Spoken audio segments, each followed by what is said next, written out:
Okay, so we're gonna be doing the knee on belly, positional control, just going over some details. And put out also a video on misconceptions about this position, so definitely watch that. This would be a great kind of part 2 to add on, okay? So we'll be going over some entries, but again, this is just about being here, and we'll go over getting here later, okay? So I wanna come all the way across his belly, hooking my foot in his hip. Okay, so let's first talk about, foot and knee placement. So a lot of people think knee goes right here, right? I want my foot to hook at his hip, there not to be slack in it, and then to go diagonally across to his ribs here, right? A lot of control, I'm hooking the hip.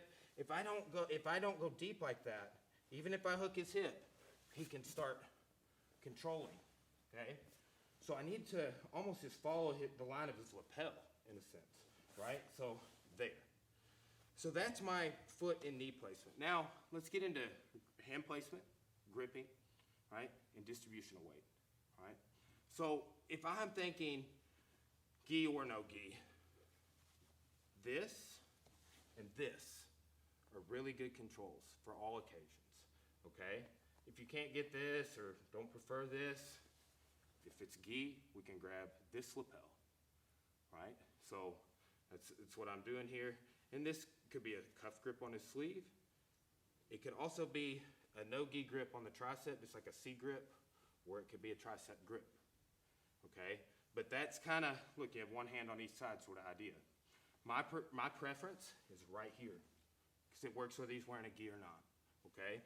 If I can get the tricep, great, and we'll go over some in some future content about how to get this pushed across. There's a whole game off of that, okay? So then lastly, head placement and distribution of weight. So when I start controlling this, right, I need to be sure and not cross the center line with my head. That's gonna be poor distribution of weight. And I need to use my grips, right, to maintain my base. So here and here. So instead of being like pushing myself across, right? Yeah, he's already made my outrigger leg come up there. I'm here, right? Here allows me to be on this side of his center, maintain my base, follow, right? So you gotta find your base, you gotta maintain it, you gotta be able to stay there, and then you have to be able to follow him. That's what control is, right? So if I wanna have positional control, I need to be able to maintain the position, keep him there. That's in the sports, 2 points, you hold stability for 3 seconds. You gotta stabilize the position, okay? So here, right, if he moves around a little bit, I can follow either direction, right? If he starts turning, I can let up, wedge my knee in his hip there, follow him and prevent him from turtling. So I can also stand if the occasion merits and kind of pull him up with me if I'm gripping, and that prevents him from, turning and countering for singles. So, just a quick recap. I want foot at the hip, shin going all the way across to his ribs on the far side, right? Bicep and wrist or triceps grip is great, and I use those grips to keep my head and weight on this side. This secondary leg, my outrigger, right? If he moves around, I can follow. Okay, now, just from your back, kind of bridge. See, I can just raise my weight up and down like this. I could stand if I need to.